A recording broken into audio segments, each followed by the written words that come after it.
Welcome to Paidpoken Whiteism, a website that specifically presents stories of martial arts action and adventure with a historical background of the kingdoms of Java. At this moment, you are listening to the Conquest of Panarukan Chapter 1, namely Conquest Plan Subchapter 1. Enjoy and be happy. Regards. Several dozen spears from the western border of Tuban city, several people were seen riding horses towards a medium-sized house in the middle of a hamlet. Dusk had just turned into night when they entered the finely carved courtyard of the house. At that time, clouds were seen hanging in the sky of Demak, but it seemed that it did not become a barrier for the horse riders when the night began to fall a little late. About 3 or 4 full moons ago, Ki Bajang said, "The death of Raiden kicking was certainly beyond our expectations and not in accordance with our hopes. Even so, I want us to be able to restrain ourselves. The peace and welfare of those under the auspices of Demak are still our responsibility. But I still often feel annoyed because of the arrogance of Raiden Trenggana's children," said another Tumengung. "Be patient, we don't have to demand back the glory and honor that is no longer in our lap." However, as Anga Tumengung Prabhasina said, "The welfare of the people is the main task of all of you. In fact, you must help Demak achieve glory like the past," said someone who was elderly but had enormous authority. Everyone who attended the meeting was a person who had a high position in the Demak government. And now they bowed their heads waiting for words from the grandfather who had great authority. "Grandfather, Prince Trenggana has taken the wrong path to achieve that position. I don't think we should help him," said Ki Tumengung Arya Deepa. Then he added more. "Grandfather Parakasit, I have not seen any progress made by his father and himself in terms of something that can be considered progress. So far I have only seen expansion and a desire for recognition. Even though he was at fault in reaching that position, we have no right to replace him. He is your supreme leader at this time. It is only right that you are behind his back to push him forward," said Prince Parakasit. "Even so, he should be aware that it is the boy who should be the king," said another person who held the rank of Ranga. "You must not let the turmoil in your hearts take over the sharp reasoning that you have," said Prince Parakasit. He then asked, "Where is Arya Panangsang now?" "He is under the observation of Ki Matahun," answered Ki Tumengung Prabhasina. "Uncle, actually I want to put Arya Panangsang back in his proper position," said Ki Ranga Gagak Panji. He looked around while waiting for opinions to develop, but everyone remained silent waiting for Gagak Panji to reveal his thoughts. "I have met with MPU Badandan and talked about this matter. And perhaps, at this time, Panarukan is ready to become our last stronghold," continued Gagak Panji later. "Good, you have succeeded in carrying out the plan as we have discussed," exclaimed Prince Parakasit, then patted his chair repeatedly. After a while, he said again, "Raiden Trenggana certainly thought it would be very easy to subdue the regions that were nearby. If that assumption is true, then it is certain that the Demak code officers were fooled by our method, emptying half the power in each duchy." Ki Tumengung Arya Singuru's expression showed hesitation. Then he said, "It is still not clear to me about this matter as a whole. First, we agree not to oppose Raiden Futta, and we have done that as Ramanda ordered. Second, we agree not to disturb the peace of the heirs to the throne. And we have done that too. But now, we have gathered here with the aim of placing Arya Panangsang in his proper position. Doesn't that mean we're disturbing the affairs between the heirs of Demak? Brother Singuru, please do not misunderstand. Arya Panangsang is the legitimate heir of Demak Bantara. And one important addition is that Prince Trenggana forced our brothers in the eastern region to recognize him as king." Ki Tumengung Prabhasina stood up while explaining. "What you said is true. Indeed, since a young Prabhu abdicated the throne of Majapahit, many of our brothers have not opposed Demak Bintara and have not acknowledged it. Let's go back again. I want us to return to a young Prabhu's message, that we should not touch on the issue of the throne." Ki Tumengung Arya Senguru seemed to be starting to understand the direction of the meeting they were holding. "Well, we didn't touch it, but the reality now is that Prince Trenggana used force to get his former vassals to recognize him as king. So what? We act as if we agree and submit to him. Meanwhile, Kakang has moved many soldiers in each duchy so that no blood and lives are wasted," said Ki Tumengung Prabhasina. And that means we will all gather in Panarukan and ask him to return power to the descendants of Raden Kicking. If he refuses, asked Ki Arya Senguru, we make him a prisoner and then force the entire Demak region to crown Arya Penangsang as king, answered Prince Parakasit. Then, what is the difference between Raden Trenggana and us? In the end, violence remains the best solution according to each person's opinion, said Ki Tumengang Arya Senguru. Time passed by until, without realizing it, a harvest season had rolled since the discussion in Tuban. In a meeting at the Demak Palace, Raden Trenggana said loudly, Demak has lost its authority and sovereignty when many areas in the eastern region broke away. Prince Trenggana's eyes shone with lightning as he saw the people sitting in front of him. The Senapati from all levels of the soldiers gathered in one room at that time. Then he continued enthusiastically, Pasuruan, Surabaya, Wirasaba to the slopes of Penanggungan have recognized Demak's authority as the successor to Majapahit. And now, I tell you that Panarukan is the starting point to Blambangan. He then delivered the messages in their entirety. Not long afterward he dismissed the grand meeting attended by all the leaders of the soldiers from various levels. A few days later, towards dusk in a house, a Senapati asked his relative who had come from the Brantas River Valley, how can we recognize their authority? While their king has not received approval from all of us. Brother Arya Dipper, of course he will make an effort to subdue our brothers in the eastern region. In my opinion, this king needs recognition as the successor to our ancestors' power, his relative said firmly and confidently. Then, what are you planning to do? Asked Arya Dipper. As Uncle Parakasit once said when we all met in Tuban, of course you still remember the meeting of the 3 or 4 full moons that have passed, Gagak Panji reminded. Of course, said Arya Dipper. I will make a visit to the eastern region. I will tell what you told me now. In the meantime, maybe I will ask the dukes to gather strength in Panarukan, Gagak Panji answered and then explained his plan briefly.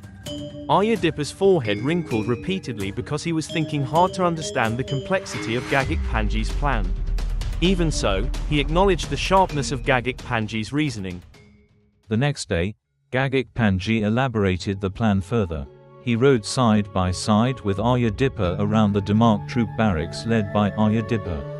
No one suspected Gagak Panji's presence, although the code officers gave different statements. Then Arya Dipper stopped his horse and asked, "And when will you leave for the east?"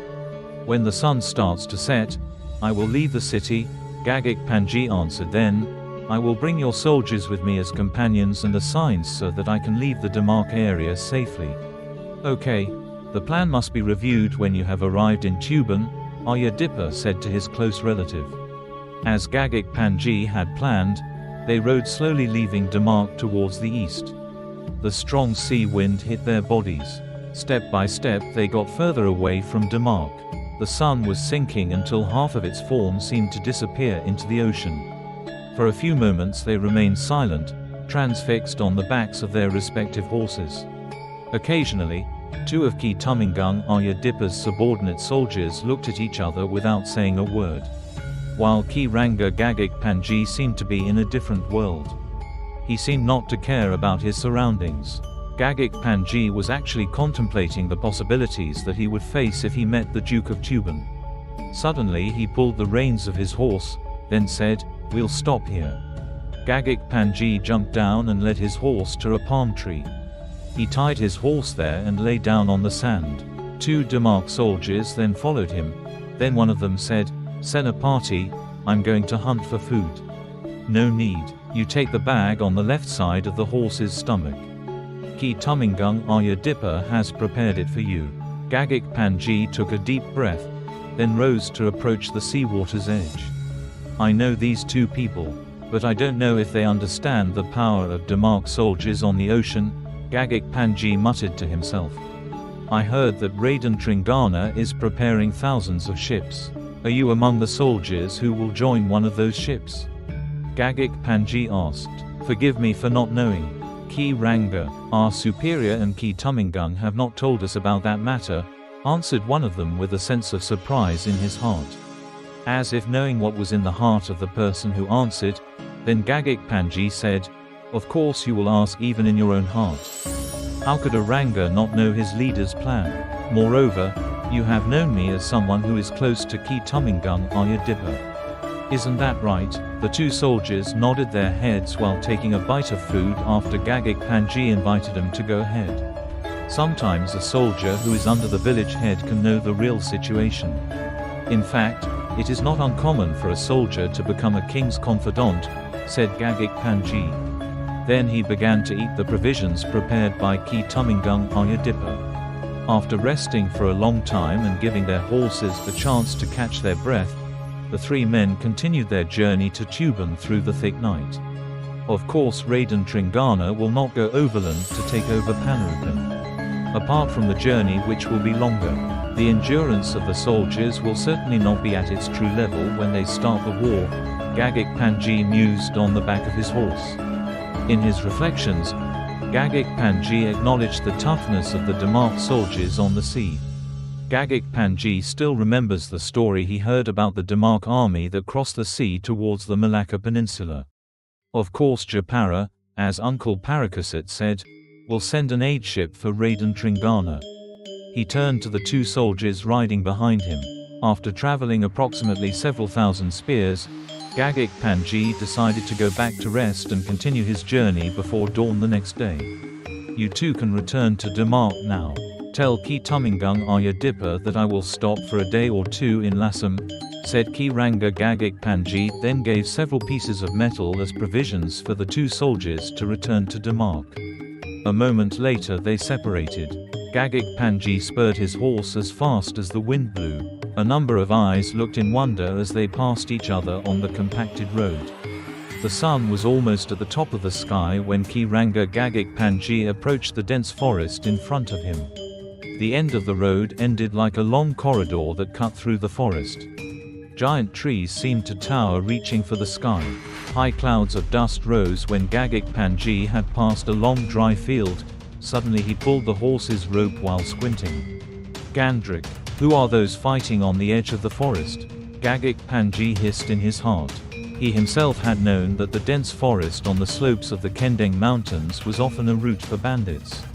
But since Ki Tummingung Badra Lodaya was appointed as the person in charge of security, the situation around the slopes began to be under control. Those people must have great guts if they dare to fight face to face with Ki Tummingung Badra Lodaya's soldiers, Gagak Panji hissed while stomping his horse's hull, then walking slowly approaching the circle of fighting that seemed to involve a group of people in certain uniforms. Gagak Panji sat quietly on his horse while watching two groups of people attack each other, accompanied by curses and insults. Meanwhile, a group of people in uniform had caught Gagak Panji's attention. Ki Tummingung is indeed a great man. In small numbers, his soldiers can match those who might be a gang of bandits. Gagak Panji's smile widened when he could clearly see the position of the two groups fighting in front of him. A glimmer of desire to help Ki Tummingung Badra Lodaya's soldiers had come to his heart, but doubt immediately gripped him. Actually, Gagak Panji could ignore his heart, but he saw other interests, which he thought were much greater than just helping Lasem soldiers. Do you recognize the cloth I'm holding? Gagak Panji shouted as he rode closer to the battle circle. A Lasem soldier immediately jumped back and turned to him. Of course, Ki Sanak. You are a Ranga from Japan, the soldier answered in a loud voice. Meanwhile, when Gagak Panji's lips closed, his horse had entered the battle circle and was swooping down on everyone who was an opponent of Lasem's soldiers. An instant later, the group of people who were speaking harshly were in disarray. The keris in Gagak Panji's hand flashed very quickly, bringing painful wounds to their bodies. I will make Lasem feel guilty if he refuses my wishes, Gagak Panji said in his heart before he decided to help Lasem's soldiers. One of the group who hung a tiger's fang on his neck jumped back and said, Ki Sanak, it seems you want to be the first corpse to lie on the edge of this forest. He shouted loudly and his body slid rapidly towards Gagak Panji, who was still on horseback. Gagak Panji turned his horse and jumped high, somersaulting in the air, shooting down like an arrow towards the person with the tiger's fang necklace. Gagak Panji's left palm expanded and pushed a cold wind that infiltrated his opponent's chest bones. Harsh curses were heard from the man with the fang necklace while avoiding the cold wind released by Gagak Panji. Tobal Dempet, who do you think you are that you dare to face me? Ki Bajang Saloka, the ruler of the Agapuro forest. Ki Bajang Saloka snapped. Gagak Panji launched himself again. This time his 3 curved keris released cold wind and made Ki Bajang Saloka's skin sting. This man cursed Gagak Panji again when his chest was almost reached by the Demak officer's weapon. His skin had torn and blood was pouring out even though the tip of the keris did not reach his chest. At that time the cold power that came out of Gagak Panji had penetrated his defense. Ki Bajang Saloka jumped back very far, then stood up straight and looked around him. Some of his followers had been lying crosswise, while others were under tight guard by Lasem soldiers. While pressing his chest to reduce the tightness caused by the Gagak Panji core energy, he said, "Sir, I am not a coward. I warn you and you, Lasem soldiers, not to stop our group's efforts to find a morsel of food." A soldier wearing a rank insignia as a non-commissioned officer soldier laughed, then said, "Ki Bajang Saloka, without reducing my respect for you as a highly knowledgeable and respected person. Your words sound funny to me." He was silent for a moment, then said again, "How could you seize other people's rights to maintain your survival? Everyone has a different path and way from each other, Ki Lura. I take wages by maintaining the security of everyone who crosses this forest, and so do you. You take wages from the farmers and traders who are in your own territory," Ki Bajang Saloka said with glaring eyes. Gagak Panji laughed inwardly hearing Ki Bajang Saloka speak. But he could see the truth behind the bandit leader's words. "Ki Bajang Saloka," Gagak Panji reprimanded. He moved forward a step and then said again, "Are you going to continue this fight or are you going to leave us all? I'm waiting for a firm answer from you, not an endless debate." Ki Bajang Saloka's face turned red with anger and shame. Then he turned around and said, "Remember this day. I will turn Lasem into coals again."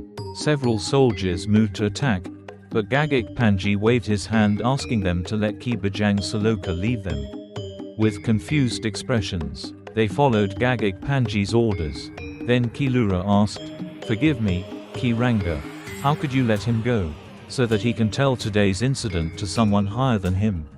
And so that they know that Lasem does not stand alone. He must have heard that I am a Ranga from Japan. 1 or 2 moves that I make will certainly give him a different impression," Gagak Panji explained.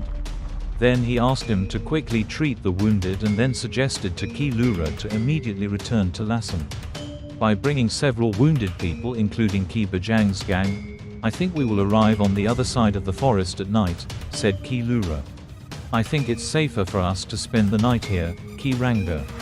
A little hiding place can certainly help us compared to walking through the forest. The group has a settlement not far from this place. It was just a coincidence that we fought them in this open area." Then Ki Lura told the story of how the group he led met Ki Bajang Saloka's gang. Gagak Panji took a deep breath, then said, "All right. We'll spend the night here." They finally spread out on the land that was not so open. The tasks were divided for them. Several soldiers were given the task by their group leader to treat their wounded friends. Some were tasked with burying the fallen soldiers and then taking care of the bodies of Ki Bajang Saloka's men. While some others entered the forest to hunt rabbits or animals that could be eaten that night. After some time, they gathered. In that situation, Gagak Panji sat down joining the row of low-ranking soldiers. For some reason, he refused to sit side by side with the village head soldier. "Please Ki Ranga give orders or messages to all of us. Because Ki Ranga is the highest soldier in this group even though Ki Ranga is not a Lasem soldier," said the leader of the Lasem soldiers. "No, Ki Lura Sangamurti. Even though I am wearing Japang soldier clothes, I am not on duty," replied Gagak Panji. "Is Ki Ranga on a secret or undercover assignment?" asked Ki Lura Sangamurti. Gagak Panji chuckled and then said, "Ki Lura, with clothes that clearly show that I am a soldier, of course I am not on the tasks you mentioned. However, I am wearing these clothes so that there is no misunderstanding in every area that I will pass through," while Tuban is still a few days away. Ki Lura Sangamurti laughed with relief because he realized that the situation around Lasem to Tuban was like embers in the chaff. At least, according to Ki Sangamurti's thoughts, Gagak Panji would have no trouble passing through every guard post at every border of the villages in the Lasem region. He ordered his men to sit in a circle, then he gave the messages and directions needed to get through the night in the forest that was under the control of the bandits. The sun was so round and red as the group of Lasem soldiers sat in a circle. Gagak Panji nodded slightly when he heard Ki Sangamurti's order to his men not to light a fire. He agreed with the idea because Ki Bajang Saloka could attack them at any time. Darkness slowly crept over the slopes of Mount Argapura, the sky turned dark and the wind blew hard. Occasionally lightning could be seen flashing in the sky, but the rain still did not wet the ground. Ki Lura Sangamurti, who was sitting close to Gagak Panji, was filled with doubt. He actually wanted to ask several questions, but he was still not sure about Gagak Panji, who might be on the opposite side. He sighed repeatedly, and Gagak Panji was not unaware of the atmosphere experienced by Ki Sangamurti, but he chose to remain silent. On that occasion, finally Ki Lura Sangamurti dared to ask, "Ki Ranga, will Ki Ranga stop by to meet the Duke of Lasem?" "I have no plans to meet him," Gagak Panji answered shortly. Ki Sangamurti felt that he could no longer find another way to talk about many things with Gagak Panji, then he dissolved his feelings following the night. Suddenly Gagak Panji said, "But I will meet Ki Tumingung Badra Lodaya. Of course I will tell him that I have fought with his brave men on the battlefield." Ki Lura Sangamurti nodded his head and felt a little loose in his chest. It turned out that the person who was talking to him seemed to know their leader. However, he still kept himself from what he wanted to ask. He hissed in his heart, "At least tonight the safety of my men is more secure. I must thank him for that. Ki Ranga, I am grateful for the help that Ki Ranga gave us when facing Ki Bajang Saloka's group. If Ki Ranga had not intervened immediately, there would have been more casualties on our side," said Ki Lura Sangamurti humbly. "Ah, forget it, I only did what a soldier should do. Moreover, you are all good people, so I think it is only right to provide as much help as I can for you," sighed Gagak Panji. Hearing Gagak Panji's words, Ki Sangamurti nodded his head. Then he asked to organize his soldiers to be on guard and also invited Gagak Panji to take a rest first. "Please, Ki Lura, I will rest here, we will take turns monitoring the situation," said Gagak Panji after Ki Lura Sangamurti conveyed his intentions. After the soldier Lura left, Gagak Panji lay down on the grass and tried to close his eyes. The night was getting darker and lightning occasionally lit up the surroundings of the place where they were spending the night.